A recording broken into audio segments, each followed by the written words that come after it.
The large screen on the wall showed Earth, a blue and green marble floating in space. John Miller looked at it and felt a wave of pride.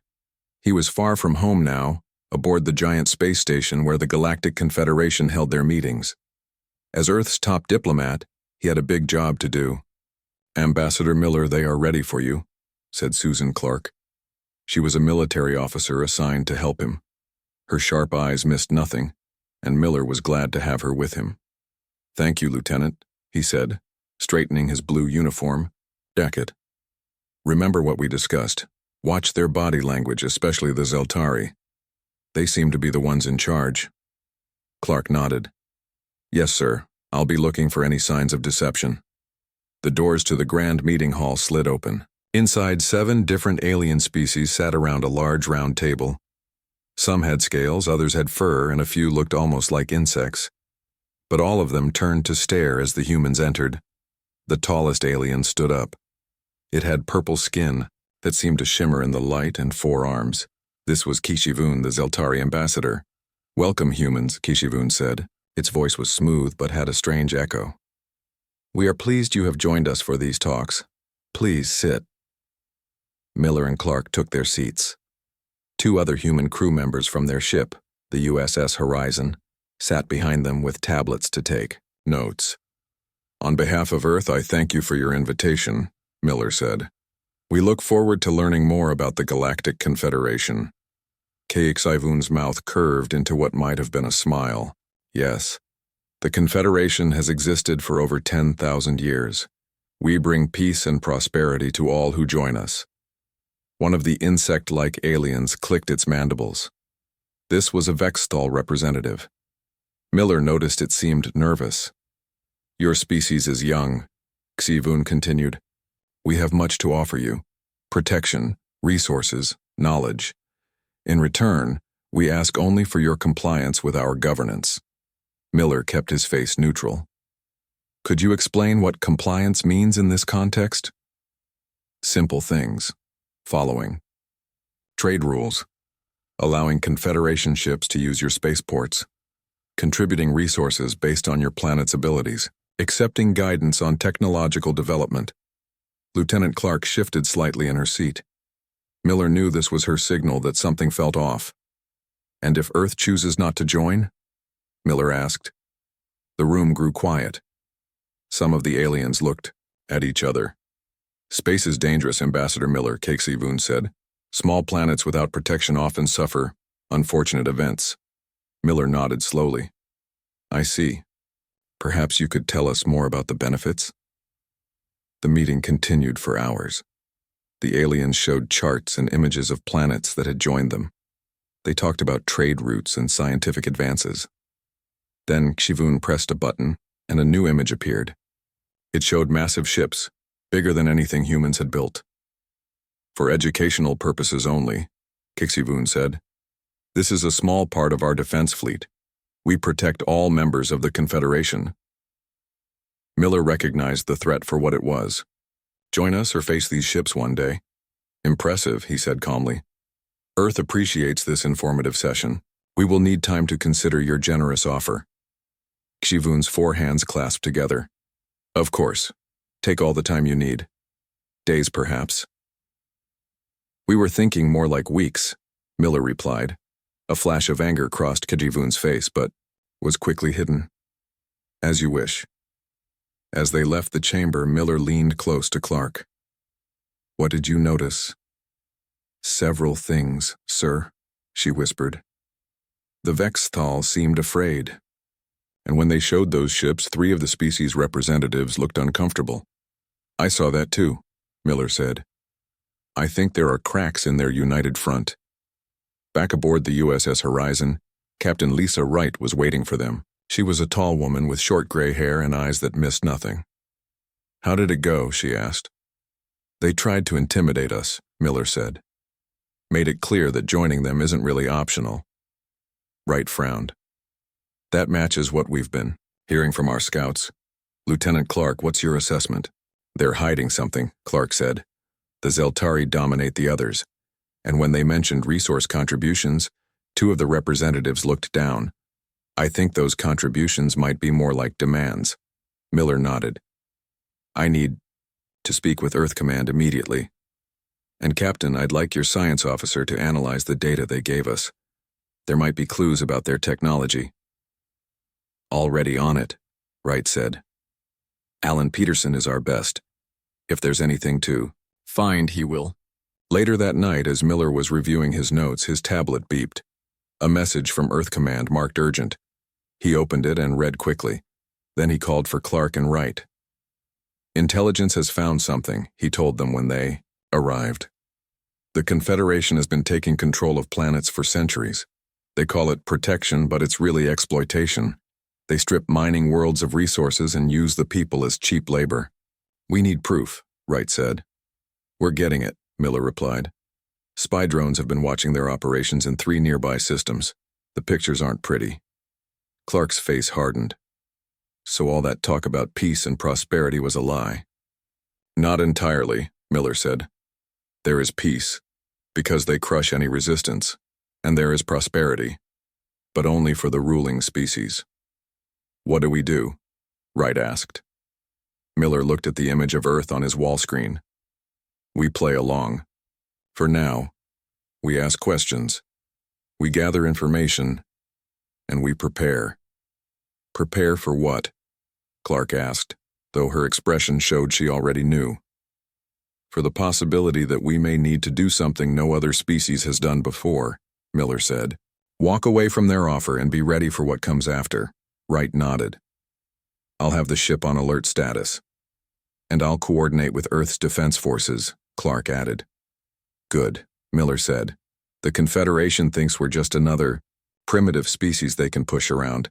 They have no idea what humans are capable of when backed into a corner. As they left, Miller stared at the stars outside his window.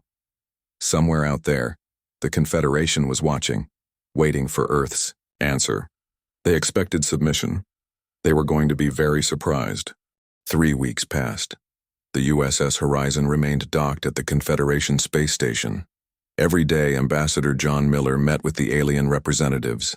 Every day, they pushed harder for Earth to join them. In a small lab aboard the human ship, Alan Peterson worked without stopping. He was the chief science officer, a man with tired eyes and messy brown hair. Screens surrounded him, filled with data from the Confederation's technology. I think I found something, he said when Captain Wright entered the lab. Show me, she said. Peterson pointed to a chart on the main screen. See this energy signature? It's in everything they build. Their ships, their weapons, even their communication devices. They all use an element called nexium. Wright frowned. Is that important? Very, Peterson said. Nexium is rare, very rare, and they need it for everything. He pulled up another screen. But here's the interesting part. When we scanned their ships, I noticed something strange about how the nexium reacts around humans. He played a video showing a purple glowing substance. This is nexium. Watch what happens when I stand near it. The substance pulsed and shifted. What's happening? Wright asked. It's responding to my brain's electromagnetic field, Peterson explained. All humans have this field, but apparently no other species in the Confederation does, at least not in the same way. We can affect nexium just by being near it. Wright's eyes widened. Can we use this? Maybe, Peterson said. I'm running tests to see if we can control it. Wright touched her communication badge. Ambassador Miller needs to hear this. An hour later, Miller and Lieutenant Clark joined them in the lab. Peterson explained his discovery again. So the Confederation's entire technology base depends on this one element, Miller said thoughtfully. Yes, Peterson confirmed. And humans have a unique ability to interact with it. Clark leaned forward. Have you tried disrupting it? Peterson nodded. I built this. He held up a small device. It amplifies our natural electromagnetic field. When activated, it can temporarily disable nexium-based technology within a short range. Could we build bigger versions? Wright asked. With enough time and resources, yes. Peterson said. Miller paced the room. This changes everything. If their technology has this vulnerability, and only humans can exploit it. It gives us leverage, Clark finished. Miller nodded. Captain, I need you to do something risky. Can you scan their ships more thoroughly? I need to know their weaknesses. It's dangerous, Wright warned. If they detect our scans... I know, Miller said. But I need that information. Wright agreed. That night, while most of the station slept, the USS Horizon quietly scanned the Confederation ships. The data flowed to Peterson's lab. Look at this, Peterson said the next morning, pointing to a new display. Their power cores. They're completely dependent on Nexium, and they have a critical vulnerability here and here. He pointed to 2 spots on the schematic. Meanwhile, Lieutenant Clark had made a discovery of her own. I've been watching the Vexthal representatives, she told Miller. They seem unhappy with the Zeltari. There's tension there. Can you get close to one of them? Miller asked. Clark nodded. I think so. The one called Zixtel has been watching me too. Be careful, Miller warned. They are. Next day, during a break in negotiations, Clark approached Zixtel in a quiet corridor. Your species is interesting, the insectoid alien said, mandibles clicking. You ask many questions. We're curious by nature, Clark replied. Curiosity can be dangerous, Zixtel said, especially about the Zeltari. Clark took a chance. Are all members of the Confederation equal? Zixtel's compound eyes darted around, checking if anyone was listening. Equal, yes. This is the official truth. And the unofficial truth? Clark asked quietly. Some contribute more than others, Zixtel said. Some benefit less. The Vexthal have been contributing for 800 years. That sounds like exploitation, Clark said. A dangerous word, Zixtel warned, but not incorrect. Back on Earth, governments prepared. Military leaders reviewed the data from the horizon. Scientists worked to understand Nexium. Factories began secretly producing devices based on Peterson's design. On the 10th day of the 3rd week, Kexivun's patience ran out.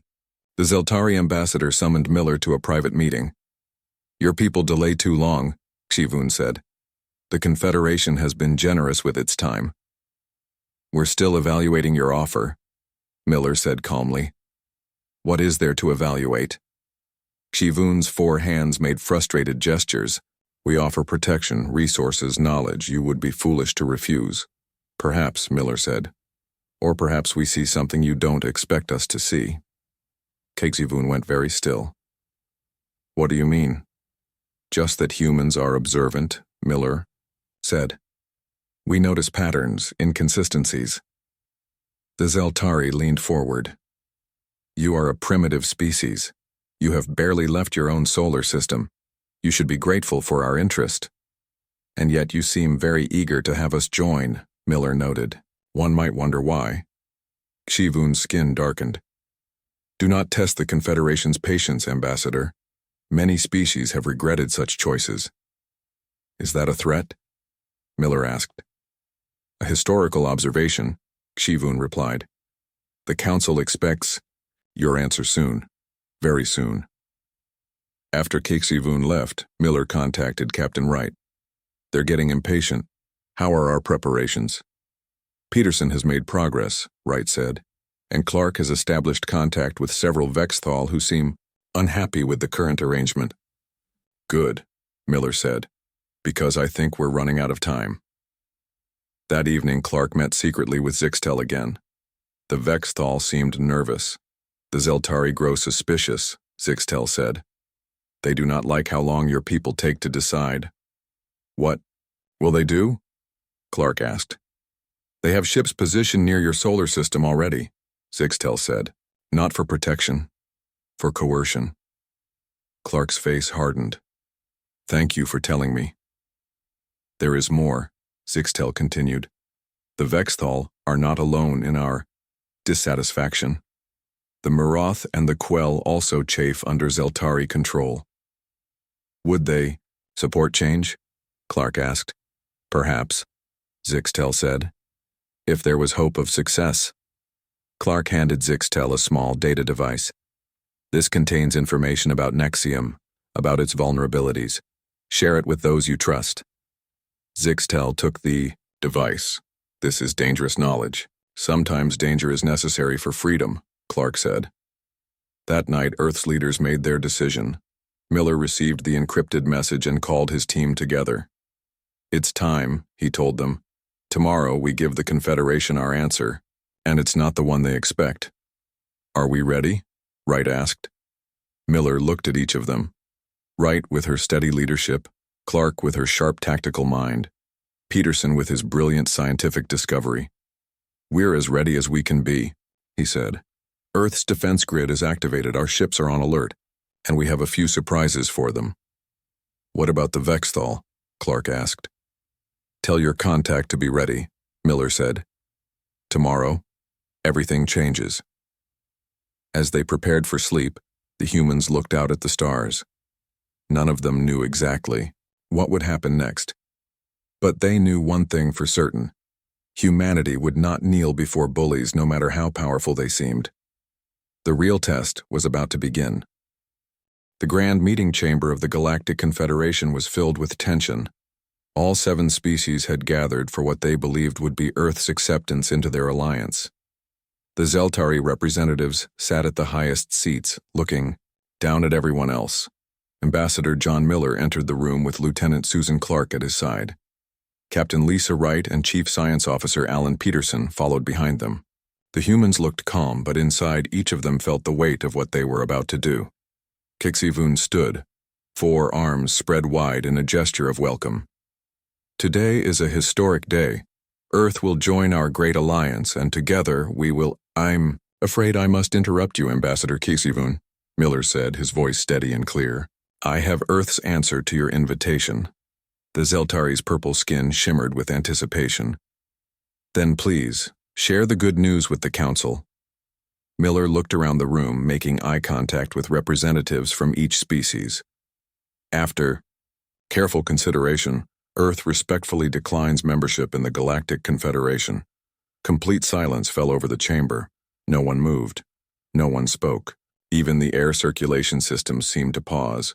Kixie-Voon stood frozen, all 4 arms suspended in mid-gesture. You decline? Yes, Miller said simply. Earth has decided to develop independently. One of the reptilian aliens leaned forward.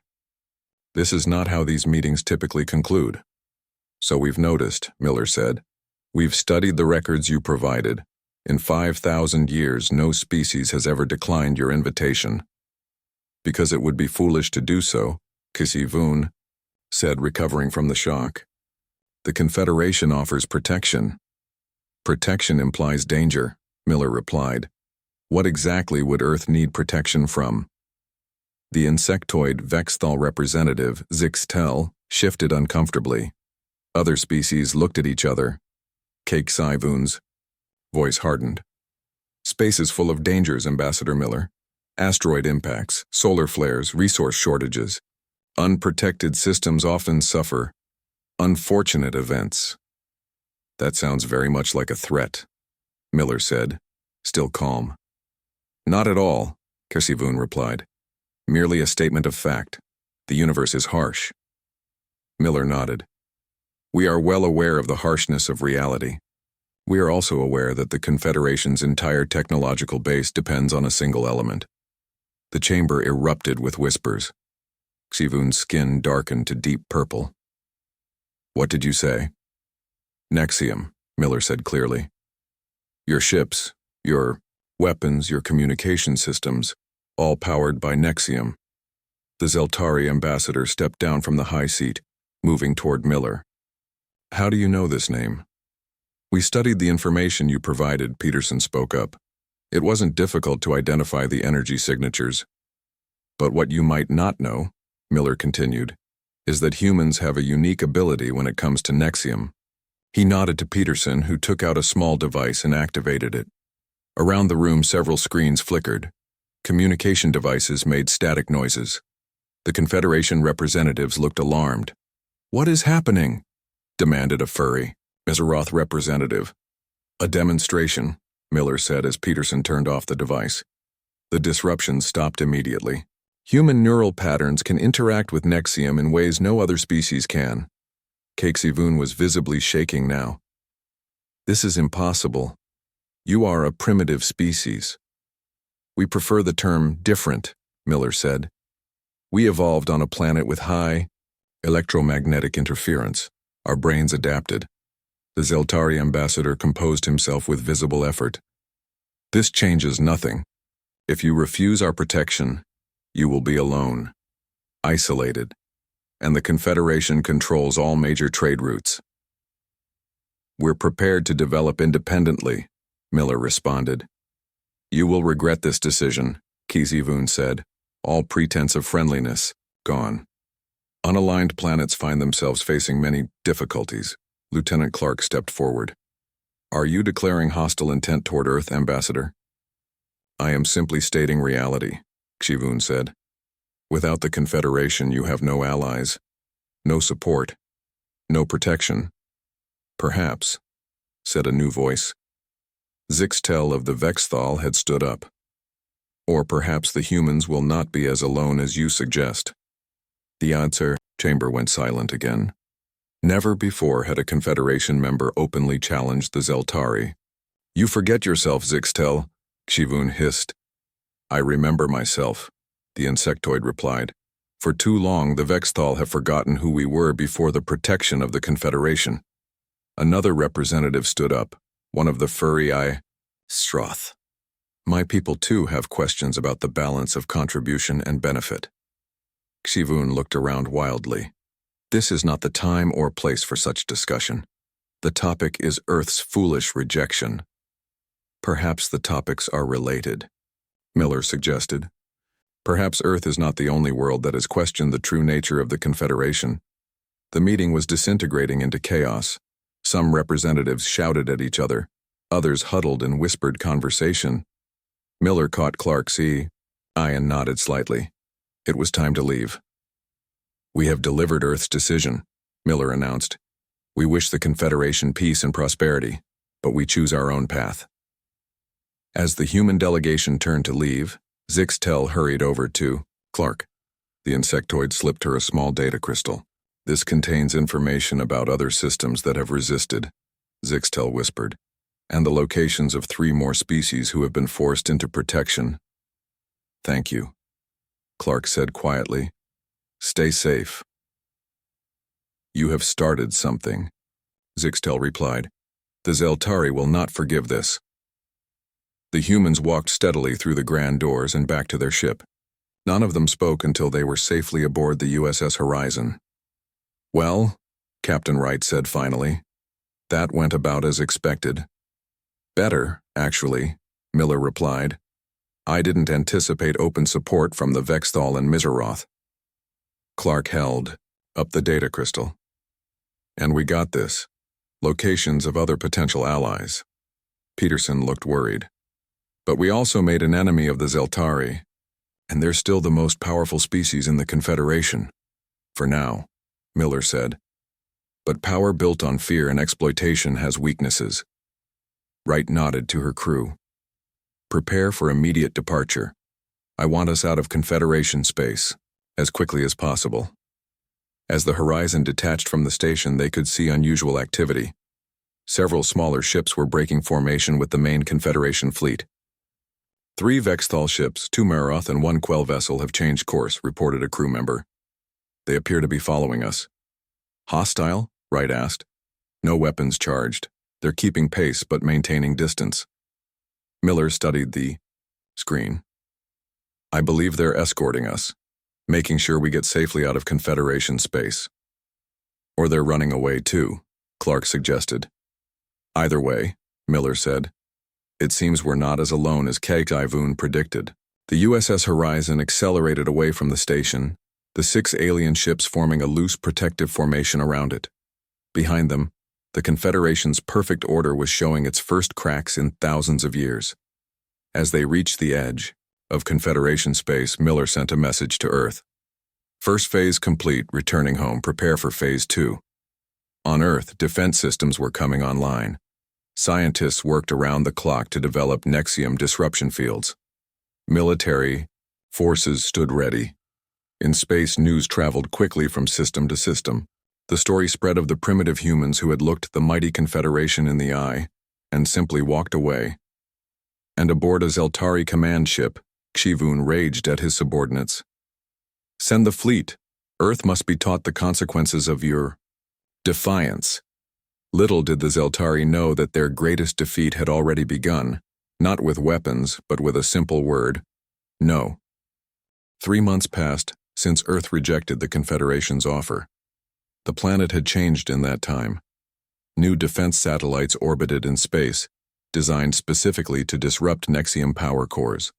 Military bases hummed with activity as soldiers trained with new weapons. In a large underground facility beneath Denver, Amanda Rodriguez reviewed reports from across the galaxy. As Earth's new Galactic Intelligence Director, she coordinated with contacts on dozens of worlds.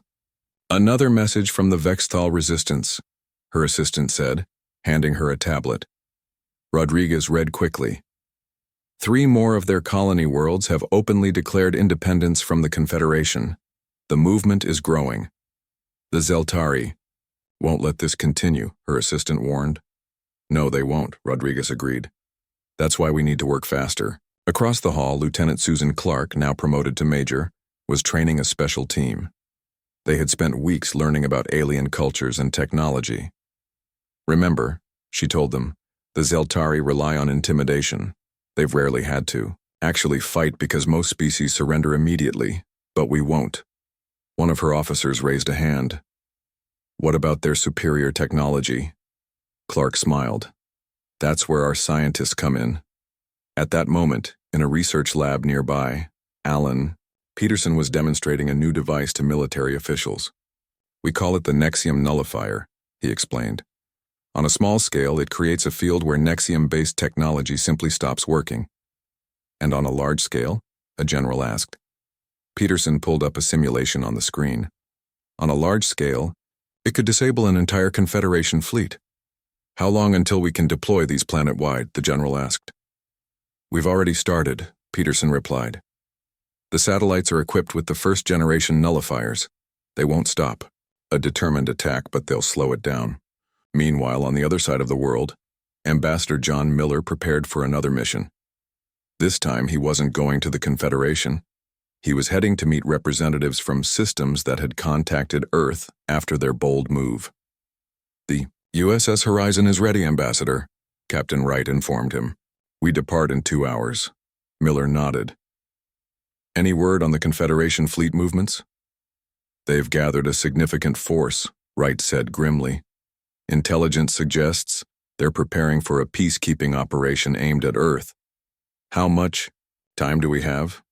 "A few weeks, maybe a month. They're moving carefully, trying not to alarm the systems between us and them." Miller checked his tablet. "Then our diplomatic mission becomes even more important. We need allies, Captain." "We'll find them," Wright promised. The USS Horizon departed that night, slipping away from Earth with minimal detection. Their destination, the Vexthal homeworld in the Cygnus sector. As they traveled, Major Kevin Nelson led a second diplomatic mission to meet with the Marath. Nelson was younger than Miller, with a reputation for creative problem-solving. "The Marath are traitors at heart," Nelson told his team. "We need to show them that alliance with Earth offers better opportunities than staying with the Confederation." His assistant nodded. "I've prepared economic projections showing how free trade would benefit both our worlds." "Good," Nelson said. "And emphasize our Nexium disruption technology. The Mirath need to know we can actually stand against the Zeltari if necessary." Across the galaxy, the Confederation was fracturing. 3 species had formally demanded reforms. Inspired by human independence, emergency meetings were called, accusations were thrown. The perfect unity that had existed for millennia was crumbling. On the Zeltari homeworld, High Leader Vixaran summoned Ambassador Kixivun. "You assured me the humans would join like all the others," Vixaran said coldly.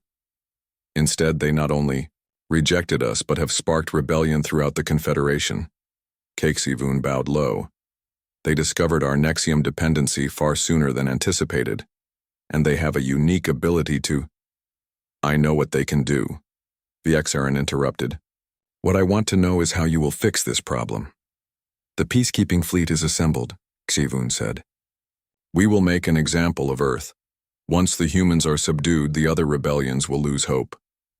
See that they do, Vexarin said. This uprising cannot be allowed to spread further. Unknown to the Zeltari leaders, the humans had developed technology that rendered most advanced Confederation weapons useless. Earth's scientists had created Nexium nullification fields that could be projected over wide areas. In her office, Rodriguez received a priority message. She immediately called Miller, who was now halfway to the Vexthal homeworld. Ambassador, our deep space monitoring has detected the Zeltari fleet on the move, she reported. Approximately 100 ships heading toward Earth. Miller's face showed no fear. Sooner than we expected. Have you activated the planetary defense grid? Yes, and we've deployed the nullifiers. But Peterson says they might not be enough against so many ships. Keep working on the technology, Miller said. My mission just became more urgent. We need the Vexthal ships to help balance the numbers. As Miller's team continued toward the Vexthal, Rodriguez made another discovery. One of her intelligence operatives had located a massive Nexium processing facility hidden in an asteroid belt near Zeltari space. This is where they process Nexium for the entire Confederation, she told her team. It's their most critical resource. Her deputy studied the images. Heavily guarded?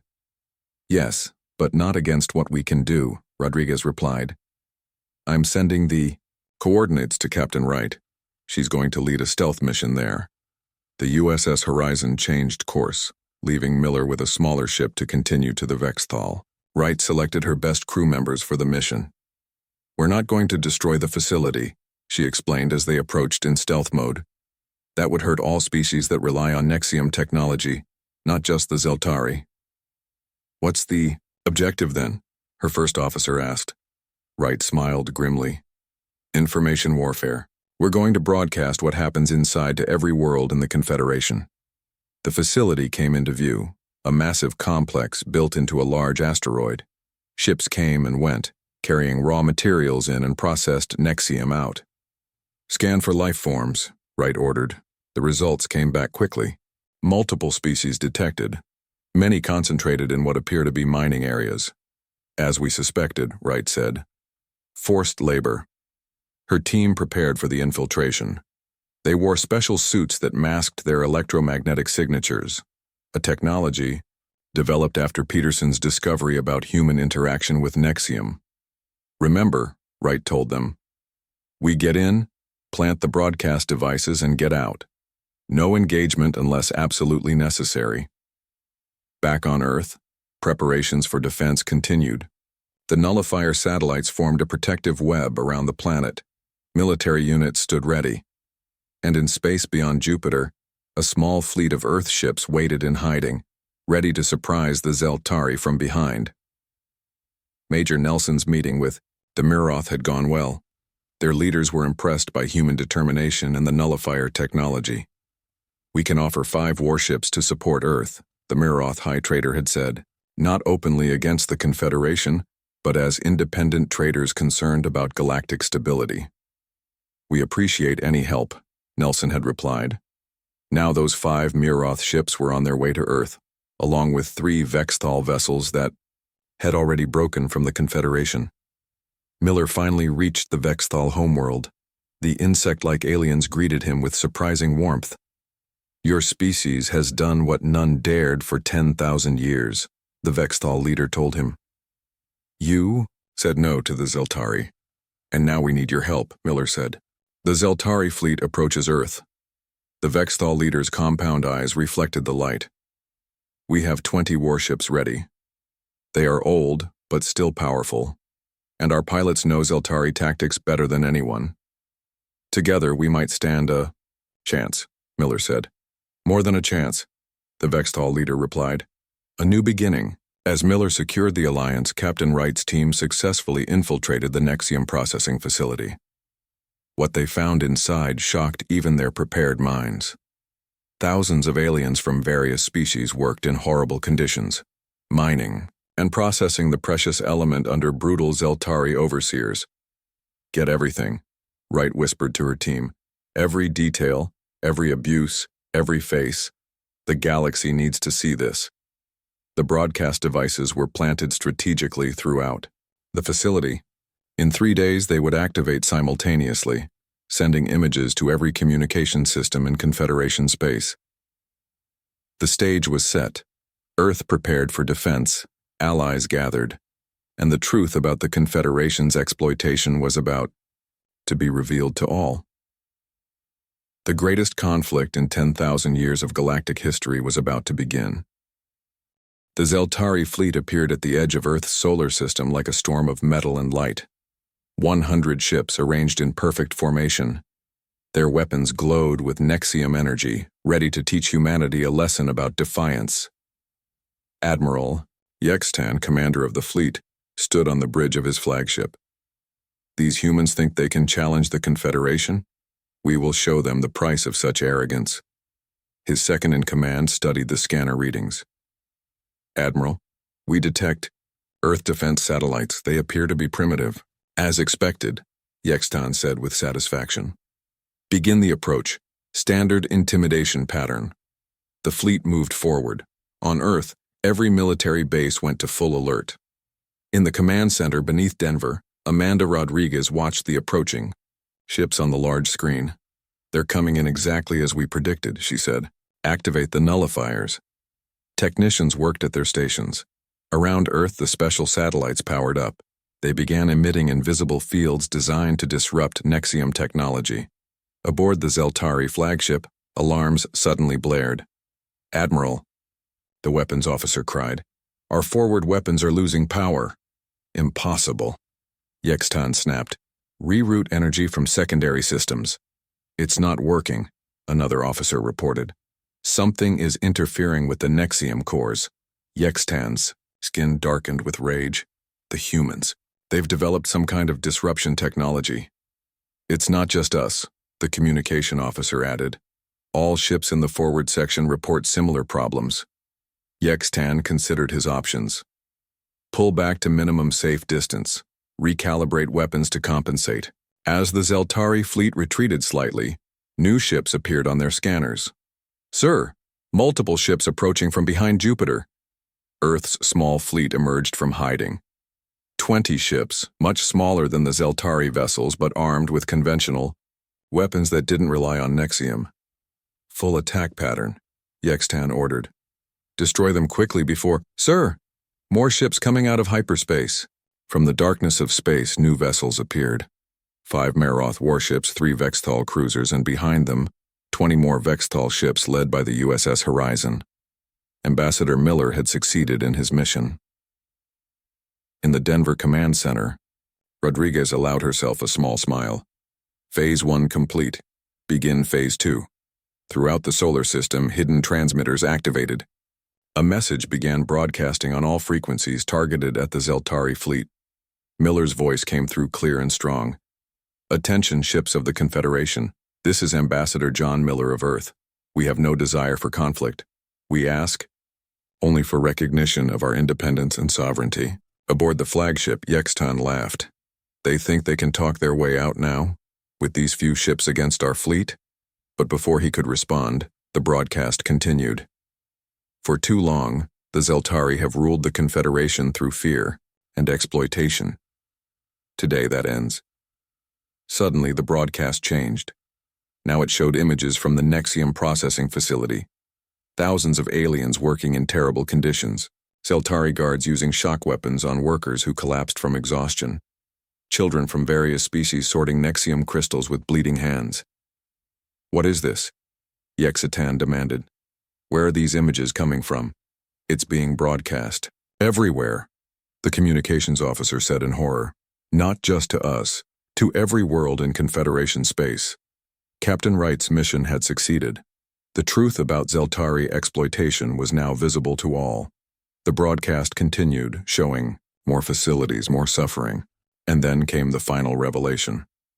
documents proving that the Zeltari had been hoarding most of the Nexium for themselves, giving other species only what was needed to keep them dependent. On the Confederation worlds, the reaction was immediate. Protests erupted. Ships from other species in the fleet began powering down their weapons.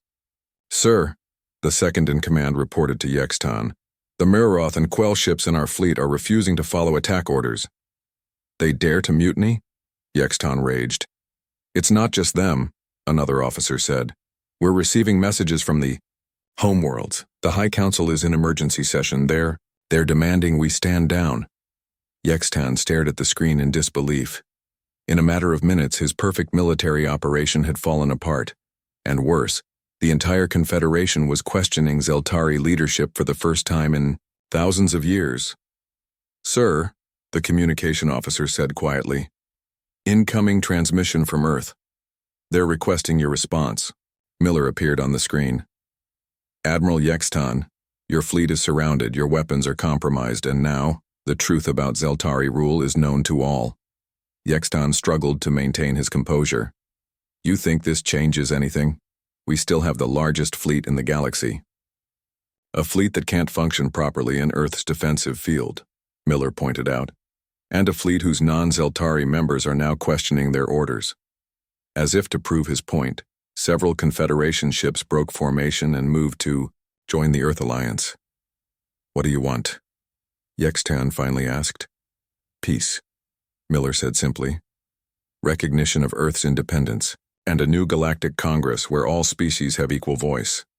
"The Zeltari will never agree to this," Yextan declared. Miller smiled slightly. "I think you'll find they already have. Check your secure channels." Yextan did so, and his skin paled. The High Council of the Zeltari, facing rebellions on dozens of worlds, had agreed to negotiations. 1 month later, representatives from 27 species gathered on a neutral space station. The old Confederation was gone. In its place, a new Galactic Congress was forming, with equal representation for all members. John Miller, chosen as Earth's representative, looked around the table. The Vexthal, the Mirroth, the Quell, and many others, including reluctant Zeltari, had come together for a new beginning. "The first order of business," Miller said, "is to establish the founding principles of our Congress. I propose that the primary right of all sentient species be sovereignty and self-determination." The motion passed unanimously. Back on Earth, changes were happening too. The Nexium disruption technology had proven that humans had unique abilities. Now scientists from many worlds worked together to understand these abilities better and find new applications. Lieutenant Clark, now Colonel Clark, founded the Interstellar Academy, where diplomats from dozens of species trained in the art of negotiation and peacekeeping. "The key lesson," she told her first class, "is knowing when to walk away from a bad deal." Captain Wright continued to lead the USS Horizon, now the flagship of Earth's growing exploration fleet. With the galaxy open to them, humans ventured farther than ever before, making new discoveries and friends. Alan Peterson headed a new research institute that studied Nexium and developed technologies that all species could use. Unlike the Zeltari, Earth shared its discoveries freely. Amanda Rodriguez coordinated with intelligence services from other worlds to monitor the remaining Zeltari hardliners who refused to accept the new order. Slowly but surely, the old power structures crumbled. 6 months after the standoff in Earth's solar system, Miller stood at a podium before the full Galactic Congress. Behind him, delegates from nearly 50 worlds waited for his address. "When Earth first encountered the Confederation," he began, "we were offered a simple choice: join or face the consequences. It was no real choice at all, just submission disguised as alliance." The delegates murmured in agreement. "But humans have always been stubborn," Miller continued with a smile. "Throughout our history, we have resisted those who tried to control us through fear. We believe that true cooperation can only exist between equals, with mutual respect and sovereignty." He looked around at the diverse gathering. "Today we begin a new chapter in galactic history, not a story of domination, but of true alliance, not built on fear, but on respect. From their seats, Clark, Wright, Peterson, and Rodriguez watched with pride. None of them had expected this outcome when they first met the Zeltari months ago. They had simply done what humans always did when faced with bullies: stood their ground. As Miller concluded his speech, representatives from all worlds rose in applause. The new Galactic Congress was officially in session, with its first principle enshrined in its charter: the right of all sentient beings to choose their own path. The Zeltari delegates joined the applause last, still uncomfortable with their new, equal status. But they too had learned an important lesson: that true power comes not from intimidation, but from cooperation. And it had all started because, for the first time in 10,000 years, someone had looked at the mighty Confederation and simply said no. Across the galaxy, the story spread and became legend: how a small young species from a backwater planet had changed everything, not with superior weapons or technology, but with courage, intelligence, and the simple determination to stand up for themselves. It became known as the human way, the strange habit of walking away from bad deals no matter how powerful the other side might be. Other species began to adopt this approach, finding strength they never knew they had. And gradually, a galaxy that had known only domination for millennia learned a new way of existence, one built on mutual respect and true cooperation.